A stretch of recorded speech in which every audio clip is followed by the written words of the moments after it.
Bismillahirrahmanirrahim. Assalamualaikum warahmatullahi wabarakatuh. Innal hamdalillah nahmaduhu wa nasta'inuhu wa nastaghfiruh wa na'udzubillahi min shururi anfusina wa min sayyiati a'malina may yahdihillahu fala mudilla lahu wa may yudlil fala hadiyalah. Asyhadu an la ilaha illallah wahdahu la syarikalah wa anna Muhammadan 'abduhu wa rasuluh la nabiyya wa la rasula ba'da. Qala Allah Ta'ala fi kitabihil karim, a'udzu billahi minasyaitonir rajim. Bismillahirrahmanirrahim. Ya ayyuhalladzina amanu taqullaha haqqa tuqatih wa la tamutunna illa wa antum muslimun. Alhamdulillah fi hadzal masa' ambar masyaallah nahnu nadrusu marrah fi halin sihah wa thayyib insyaallah. Wa insyaallah fi hadzal yaum sanuwasilu darsana anil lughatil arabiyyah fi alkitab mukhtarat qawaidil lughatil arabiyyah. Di kesempatan kali ini perlu kita sampaikan sekali lagi bahwa pentingnya kita bisa mempelajari bahasa Arab ini sebagai pembelajaran yang diutamakan daripada pembelajaran-pembelajaran yang lain, karena dengan kita belajar bahasa Arab tentu akan mempermudah kita ketika kita ingin menguasai dan memahami dari kitab-kitab Allah.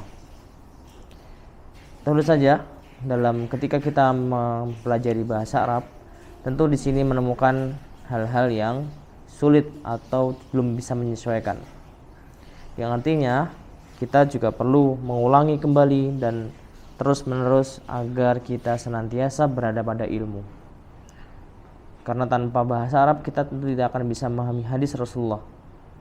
Atau bisa jadi ketika kita tidak fokus terhadap ilmu dalam bahasa Arab ini, kita sangat mudah terjerumus pada kesalahan memahami sebuah hadis.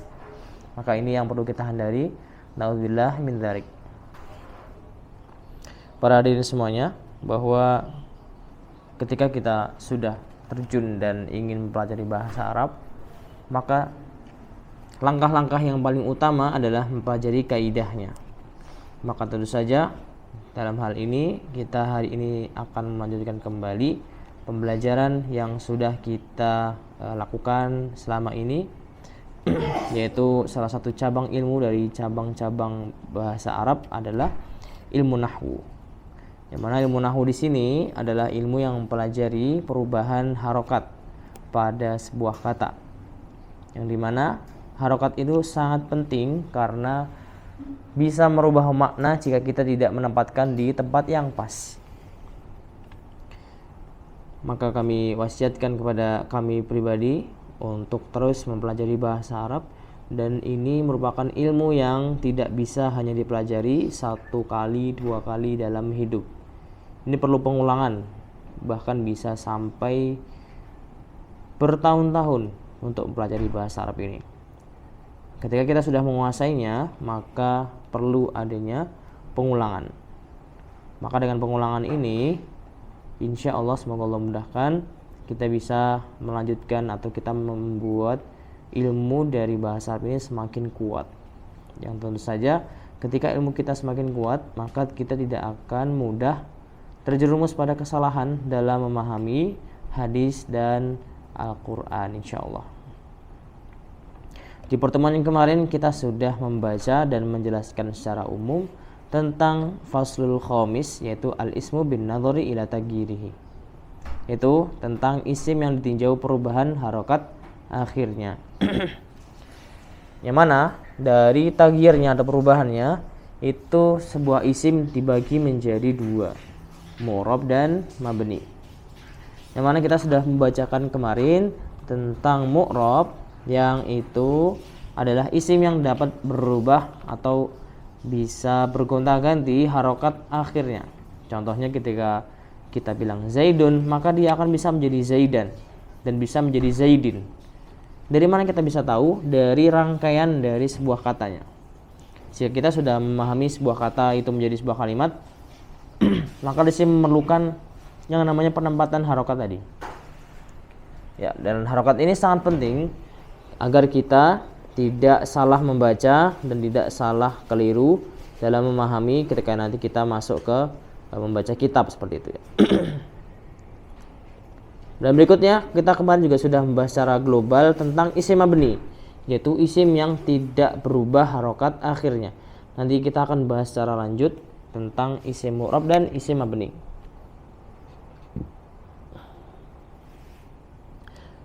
Isim mabni di sini terbagi menjadi 8. Waktu itu kita sudah bacakan, ada isim dhamir, isim isyarah, isim mausul, isim syarat, isim istifham, asmaul af'al, dan sebagian kata keterangan tempat dan waktu, dan adat murakkab. Untuk pembahasan kali ini kita akan bahas secara detail di nomor 1 sampai 4 saja mungkin ya, agar kita lebih bisa memahami dan kita bisa lebih memahami secara sedikit demi sedikit tentang kaidah-kaidah ini. Karena mengapa? Sudah masuk pasal kelima ini biasanya semakin rumit ya, semakin rumit dan semakin banyak istilah-istilah yang baru. Maka cara paling sederhana adalah kita dengan mengulang kembali pembelajaran yang sudah kita pelajari sebelumnya. Seperti itu.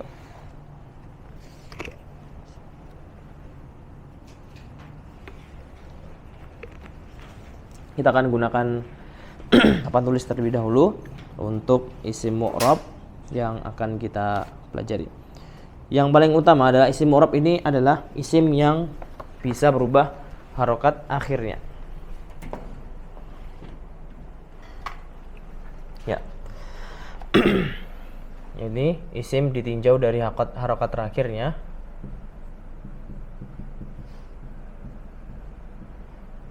Dari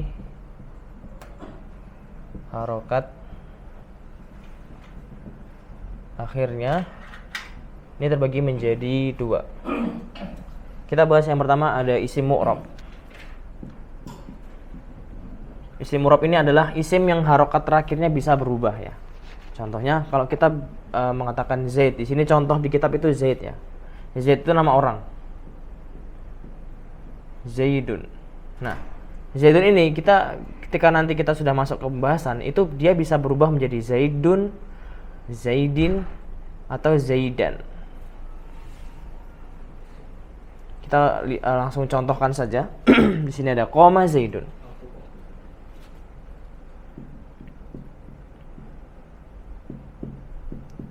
Zaidun. Nah, koma Zaidun di sini artinya adalah Zaid telah berdiri. Nah, posisi Zaid di sini adalah kata yang bisa berubah harokat akhirnya, mu'rab. Jadi bisa berubah-ubah ya.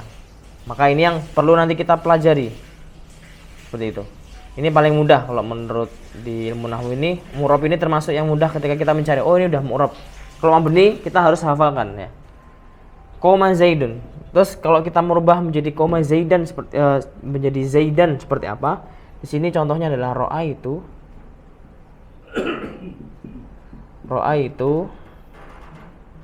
Zaidan. Artinya apa? Kok pembedanya apa sih dari ini dan ini? Jika dikatakan ilmu nahwu, dia termasuk dari fa'il atau pelaku. Dan pelaku dalam ilmu nahwu dia kedudukannya sebagai rofa. Kita perlu pahami dulu ya. Dasar dari i'rab itu, jadi nahwu itu ada 3. Ada rofa, ada nasab, ada jar.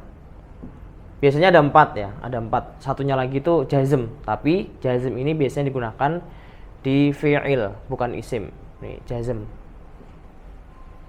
Nah, ini yang paling pokok. Rofa, nasab, dan jar. Nah, sedangkan Zaidun ini merupakan bagian dari rofa. Makanya tanda dari rof'a atau rof'un ini biasanya berharokat wawu. Yang paling sering muncul itu wawu. Dhammah. Dhammah. Kalau nasab itu yang biasa sering muncul adalah fathah. Kalau jar dia yang sering muncul adalah kasroh. Ini pokok paling penting. Adapun rinciannya nanti di sana akan dijelaskan lagi bahwa dia akan ada alif dan nun, ya dan nun, alif dan ta, dan seterusnya. Nanti akan dijelaskan secara rinci. Ini yang perlu kita pahami di mu'rab, yaitu isim yang bisa berubah harokat akhirnya. Fokusnya di sini.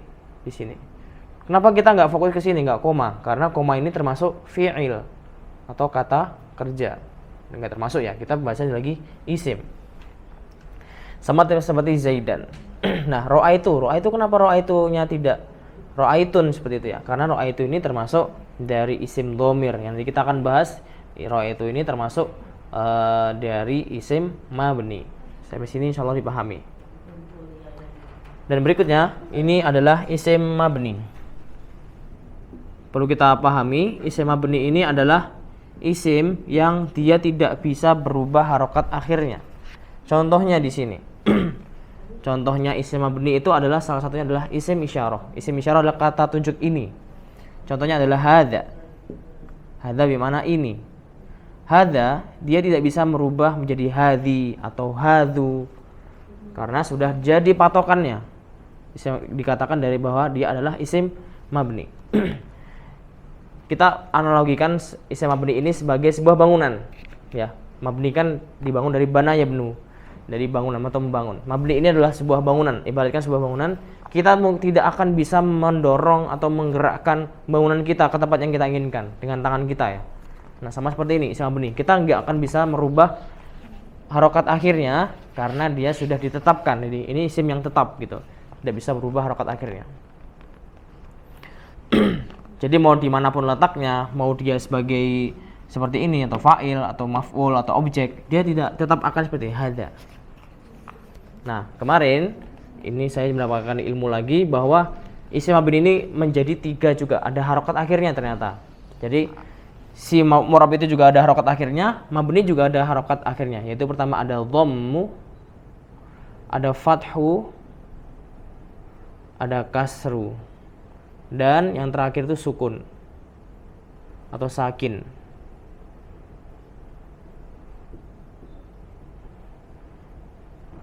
Dhammu ini apa? Dhammah ya, dhammah. Fathu ini fathah, kasroh itu kasroh, sakin itu sukun. Ini isim mabni. Nanti kita akan perdalam lagi. Kita lihat contohnya di situ ada qoma hadzal thalibu. Qoma hadza at-talibu. Kita fokuskan di sini. Kalau ini dia termasuk mu'rab atau mabni thalib. Isim mu'rab. Dia bisa berubah, bisa thaliba, bisa thalibi. Ini thalib muridnya. Artinya apa ini? Murid ini setelah berdiri. Nah, telah di sini ini dia tidak bisa berubah hadu atau hadza karena kedudukannya dia sebagai isim mabni, yaitu isim yang sudah ditetapkan. Nah, dan ini yang akan diteruskan lagi, nanti ada contoh yang lain. Kita akan masuk lagi ke pembahasan yang nomor 1 agar lebih jelas. Ada isim dhamir bagian-bagiannya. Nah, dikatakan penulis di dalam kitab ini bahwa kalau supaya lebih mudah ya, kita fokuskan ke isim mabni, kita hafalkan isim dhamir apa dan segala macam sampai tuntas. Nah, nanti kita akan tahu manakah yang isim mabni dan manakah isim mu'rab dengan cara kita menghafal isim mabni ini. Yang di sini ada 8 ya, ada isim dhamir, isim isyarah dan seterusnya. Isim dhamir kita coba ya. Isim dhamir apa yang kalian tahu? Huwa, huma, hum ya. Nah, huwa, huma, hum dan seterusnya ini merupakan dari isim mabni atau dia tidak bisa berubah. Huwa tidak bisa menjadi huwi atau huwu, tidak bisa. Dia tidak akan menjadi huwa. Huwa thalibu. Misalkan doroba, misalkan dorobtuhu atau dorobtuha. Nah, ha di sini atau hu di sini merupakan kembali kepada huwa dan dia tidak akan berubah menjadi hu, hi atau ha. Oke, kita akan bedah dulu ya. Jika huwa ini harokat akhirnya apa? Dhammu, fathu, kasru atau sakin? Fathu, sahih. Huma. Salah. Huma ini sakin atau sukun. Fokus di mana? Di sini. Huruf alifnya. Gitu. Hum sakin. Terus apa lagi? Huwa, huma, hum, hiya. Fathu. Huwa, hiya, huma dan seterusnya. Huna. Huna apa huna? Fathu, sahih. Terus misalnya apa ya kemarin itu yang agak beda itu nih. Nahnu. Nahnu harokat akhirnya dhammu. Ini dhammu ya. Fathu, dhammu, kasru dan sakin. Atau sukun juga boleh. Nahnu ini termasuk dari harokat akhirnya adalah dhamma. Ana sakin, sahih, mumtaz. Ana. Kemarin itu apa ya? Yang beda itu nasoru. Misalnya kalau sudah masuk ke dalam fiil ya. Misalkan isim dhamir ini masuk ke dalam fiil seperti ini. Kemarin ini masuk bahasan apa? Di halaman sini ada ya. Dia termasuk dari fi'lun madhi, dhamirun munfasilun ya. Dhamirun mutasilun atau dhamir yang bersambung. Nasoru di sini. Kalau kita bilang nasoru, harokat akhirnya apa ini? Sakin. Yang mana, wawu atau yang alifnya? Kira-kira? Yang wawunya. Jawabannya wawunya. Alif ini ternyata tidak digunakan sebenarnya. Jadi ini tambahan dari wawunya. Nasoru panjang. Tapi setelah gali lagi secara keilmuan, ternyata yang dikatakan nasoru dhammahnya itu sakinnya itu adalah wawunya di sini. Ini harokat akhirnya dan jadi patokannya di sini, di wawunya. Seperti itu. Kita lanjutkan lagi. Ini insya Allah dipahami yang isim dhamir ya. Kedua, isim isyarah. Isim isyarah apa kemarin? Hadza tilka. Kalau sekarang saya kasih pertanyaan. Kalau hadza nih, apakah ini termasuk isim mabni? Dia termasuk bentuk mutsanna ya. Bentuk mutsanna. Untuk mutsanna berarti kalau mutsanna tandanya apa? Tandanya mutsanna itu alif dan nun atau ya dan nun. Misalnya kemarin kan kalau kita bilang kolamun, kalau bentuk dari mutsanna bentuk duanya adalah kolamani. Dia juga bisa kolamaini gitu. Nah, ternyata hadani ini dia tidak termasuk dari isim mabni, dia termasuk isim mu'rab karena nanti dia bisa berubah. Bisa hadaini atau hadani, seperti itu. Nah, selain dari ini dia termasuk isim mabni. Contohnya adalah hadza. Kemudian hadhihi. Apalagi tilka. Nah, termasuk juga tanika. Itu juga termasuk dari isim mabni juga, tanika. Yang tidak itu kemarin itu hadani, kemudian ada lagi hatani. Nah, itu termasuk ya. Karena dia bukan dari bentuk duanya. Pokoknya kalau bentuk dua atau mutsanna, dia termasuk dari isim mu'rab, bukan termasuk dari isim mabni. Ini ya. Isim isyarah masuk ke dalam dari isim mabni. Contohnya bisa dilihat di halaman sebelumnya. Misalkan kita membuat hadhihi kutubun, hadhihi kitabatun. Hadhihi maktabatun. Maktabun bimakna perpustakaan. Hadhihi maktabatun. Nah, di sini hadhihi dia tidak merubah ya. Dia tidak bisa berubah jadi hadhihu atau hadhiha. Dia masih tetap hadhihi. Seperti itu. Karena dia termasuk dari isim isyarah dan isim isyarah merupakan dari isim mabni atau isim yang tidak bisa berubah harokat akhirnya.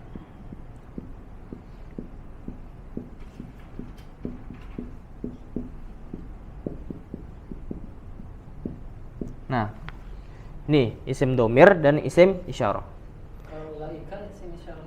Ulaika isim isyarah. Isim isyarah. Di sini ada. Dia termasuk dari isim mabni. Ulaika. Dia nggak bisa ulaiki atau ulaiku, nggak bisa. Kenapa nggak bisa? Kita fokuskan, kita tuliskan ya di sini ya. Ulaika.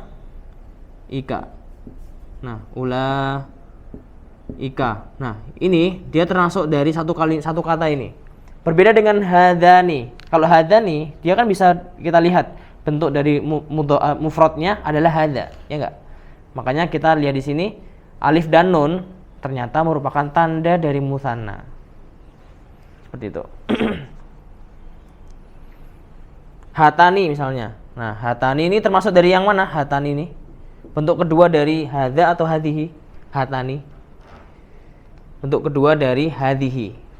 Nah, dia disederhanakan jadi hatani. Hatani ini ada tanda ini, alif dan nun. Hata ini bisa. Dua. Pokoknya dua hal ini gitu. Dua hal ini gitu. Kalau hadzani berarti dua hal ini untuk sifatnya yang mudzakkar. Baik. Dipahami isim domir dan isim isyarah? Insyaallah ya. Berbusing-busing rian dulu ini. Yang ketiga adalah isim mausul.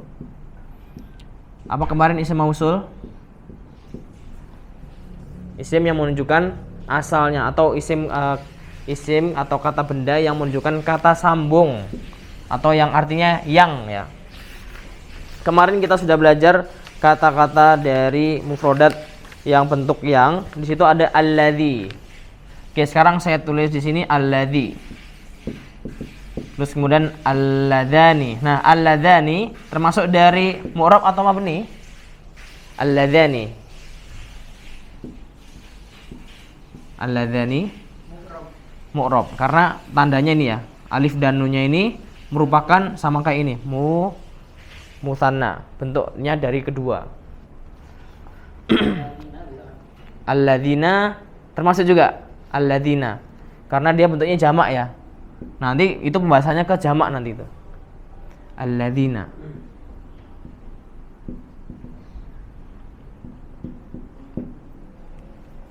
Seperti itu. Kemudian allatani juga yang ini allatani. Alatani ada alif dan nunnya. Kemudian yang kalau alati dia termasuk dari isim mabni. Allati. Ini isim mausul. Pokoknya isim mausul ini dipahami saja artinya itu yang atau kata sambung lah ini nih. Kalau isim domir adalah kata ganti. Kalau isim isyarah adalah kata tunjuk. Ini sedikit dari tiga hal penting di pembahasan kita sore ini. Kemudian yang terakhir itu ada isim syarat. Kita akan hapus dulu yang isim mu'rab, insyaallah dipahami. Isim mu'rab ini pokoknya yang selain ini itu termasuk isim mu'rab atau isim yang bisa berubah harokat akhirnya. Masuk ke isim syarat. Nah, kita akan bahas dulu isim syarat itu apa sih? Isim syarat merupakan isim yang membutuhkan jawaban. Pokoknya kalau ada kata benda ini pasti dia membutuhkan jawaban. Di sini contohnya itu bisa dilihat di halaman 21. Yang pertama ada man. Man, kemudian apa lagi? Ma. Apa lagi? Ayyana. Ayyana. Kemudian apa lagi? Aina atau ainama anna atau haitsuma.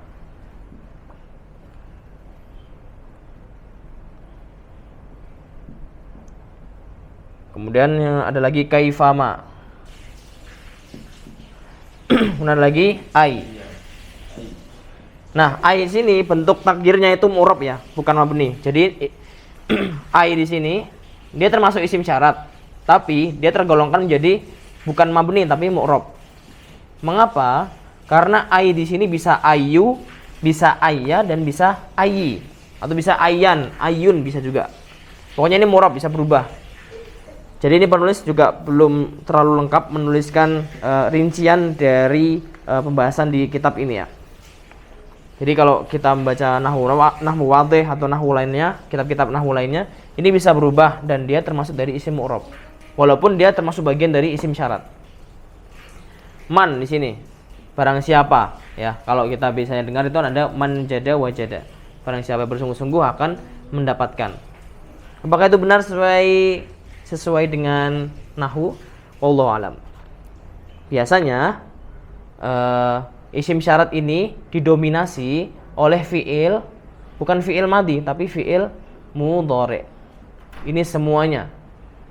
Rata-rata yang kita dapatkan itu kalau kita baca kitab, kalau ada kata-kata ini biasanya setelahnya adalah fi'il mudhari, bukan fi'il madhi. Contohnya, kalau kita ingin mengucapkan man yajtahid, barang siapa yang bersungguh-sungguh, yanjah,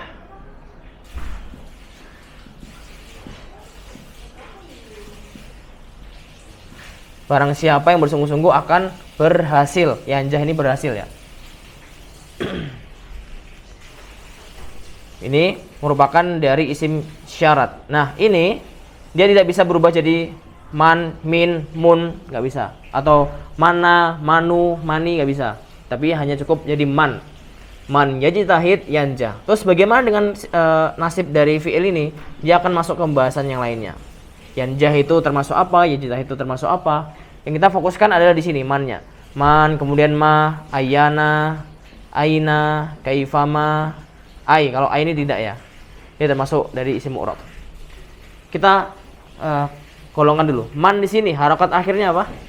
Dhammah, fathu, kasrah atau sakin? Man sakin. Ma sakin juga. Kenapa tidak diberikan sukun Ustaz di sini? Ya, karena tidak penting ya. Ini sukunnya tidak penting.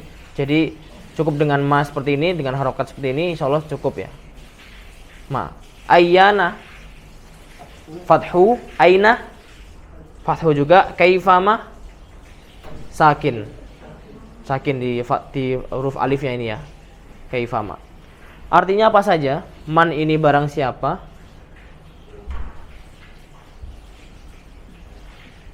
Ma itu apa saja?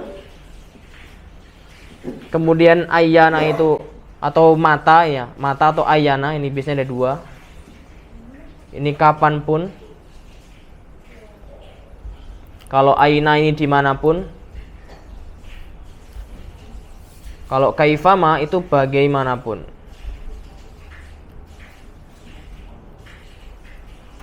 Contohnya apa? Di sini contohnya banyak sekali ya. Di situ ada, kita bisa lihat di situ kalau ma itu wa ma taf'al min khairin tu'jar alaihi, barang siapa yang mengerjakan dari kebaikan akan dibalas atasnya. Kemudian mata di situ ada mata tata'allam tataqaddam, barang siapa yang belajar maka dia akan lebih duluan nyampainya. Terus kemudian aina ma taskun askun ma'aka, dimanapun kamu tinggal aku akan tinggal bersamamu. Nah, ini merupakan isim syarat ya, isim yang membutuhkan jawaban. Di situ yajtahid itu isimnya, jadi rumusnya rumus dari ini adalah isim syarat. Jadi kalau kita ingin membuat kalimat dari isim syarat itu rumusnya ini, isim syarat ditambah fi'il syarat ditambah lagi jawabu syarat. Ini paling penting. Jadi kalau kita ingin membuat sebuah kalimat, terus kita ingin menggunakan dari isim syarat ini, man, ma, ayana, aina, kaifama, maka yang perlu dibutuhkan adalah adanya fi'il syarat. Fi'il syarat itu dari mana? Dari isim mudhari tadi. Isim mudhari contohnya banyak, yajtahid, terus kemudian misalnya lagi di sini contohnya man taskun, man tafiru, barang siapa yang berlari. Nah, barang siapa berlari apa gitu ya. Nah, dia terus kemudian membutuhkan jawaban. Kalau hanya dua ini bagaimana? Maka dia tidak bisa dikatakan menjadi isim syarat atau kalimat syarat. Caranya kita harus menambahkan juga ini jawabnya. Setelah kita memberikan kata kerjanya, kita memberikan jawabannya. Itu rangkaian dari isim syarat, isim yang memerlukan fi'il syarat dan jawabus syarat. Dan biasanya setiap fi'il yang masuk dalam isim syarat itu selalu harokat terakhirnya adalah fi'ilnya ya, kata kerjanya itu selalu sukun. Dilihat di situ ada man yajtahid yanjah, bukan man yajtahidu yanjahu, nggak bisa, karena dia masuk dalam rangkaian kaidahnya dari isim syarat, membuat dari isim syarat.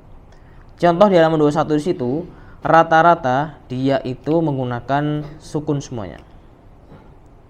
Tapi di situ ada yang tafirro. Nah, mengapa enggak tafir gitu ya?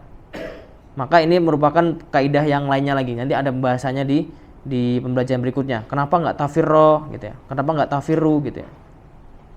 Jadi biasanya sukun, bentuk sukun dari yang ada tasdidnya farro yafiru, nah dia diubah menjadi fathah. Jadi yafirro, bukan yafiru, tafirro, seperti itu. Farro kan artinya berlari. Ini yang e ini tafirro, itu bentuk awalnya itu adalah tafiru. Bentuk dari mudhari'nya ada tafiru. Jadi farro yafiru. Kemudian disukunkan, tasdid yang tadinya harusnya yafir menjadi tafirro. Jadi diubah dari sakin, ketika dia ada tasdidnya maka dia menjadi tafirro, menjadi fathah. Ini kaidah yang secara umum digunakan oleh pakar-pakar nahwu seperti itu. Wallahu a'lam bishawab. Ada yang tanyakan kesulitannya? Kalau sobaro berarti dia tinggal mudhari dulu ya? Yang mana? Sobaro kata-kata. Man sobaro dhofiro. Nah, man sobaro dhofiro. Harusnya kan man yasbir yadfar gitu. Harusnya gitu. Kalau dia ingin jadikan fi'il syarat ya, isim syarat. Kalau dia man sobaro dhofiro, wallahu alam, itu apakah bahasa Indonesia yang diarapin gitu ya, nggak sesuai kaidah mungkin kayak gitu. Kan banyak kata-kata yang sering kita dengar tuh kadang nggak sesuai dengan ilmu nahwu gitu, ada. Makanya kalau kita dengar syekh atau orang Arab Saudi ngomong itu biasanya nggak pakai grammar gitu, ada. Makanya orang-orang yang pakai grammar seperti ini, masya Allah luar biasa, pasti ilmunya udah tinggi. Bahkan ada tuh sebuah video yang menunjukkan ibunya itu jago bahasa Arab.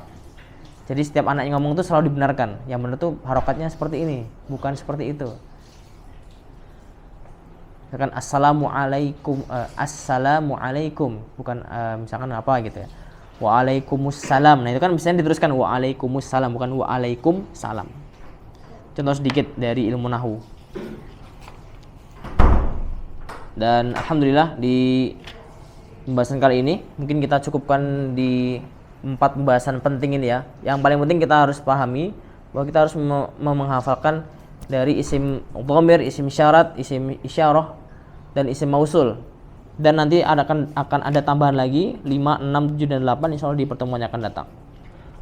Secara umum kita harus memahami dulu dari arti-artinya dulu ya. Isim dhamir itu apa, isim isyarah itu apa, isim mausul itu apa. Ini merupakan kalau kita dalam bahasa Inggris itu grammarnya. Kita membuat sebuah kalimat itu harus didasari dengan ini. Nanti kita juga akan masuk ke pembahasan yang lebih dalam lagi, bahwa ternyata nahwu itu ada namanya isim kana, kemudian mubtada khobar, luar biasa. Yang semoga Allah mudahkan kita bisa mempelajari sampai menyelesaikan kitab ini. Alhamdulillah, segala puji bagi Allah. Kita akhiri perjumpaan kita kali ini, dan alhamdulillah kita sudah menyelesaikan dan kita telah sampai pemahaman kita yang sedikit ini di pembahasan al-faslul khamis, al-ismu bin nadhari ila tagyirihi, yang mana isim ditinjau dari perubahan harokat akhirnya. Tugas besar kita semuanya untuk terus menyempurnakan ilmu ini agar ilmunya semakin bertambah dan semakin terbuka pintu-pintu kebaikan dalam mempelajari Al-Quran dan Sunnah. Kami sebagai pengisi acara, pengisi kajian sore hari ini, mohon maaf jika ada kurang dalam penyampaian ilmu atas sedikitnya ilmu yang kami punya, dan semoga yang sedikit ini bisa bermanfaat buat kita semuanya baik di dunia maupun di akhirat kelak. Amin ya rabbal alamin. Kita akhiri perjumpaan kita kali dengan baca hamdalah dan doa kafaratul majelis. Alhamdulillah, subhanakallahumma bihamdika asyhadu an la ilaha illa anta astaghfiruka wa atubu ilaik. Hada ma aqulu lakum, syukran ala husni istimamikum wa ihtimamikum. Assalamualaikum warahmatullahi wabarakatuh.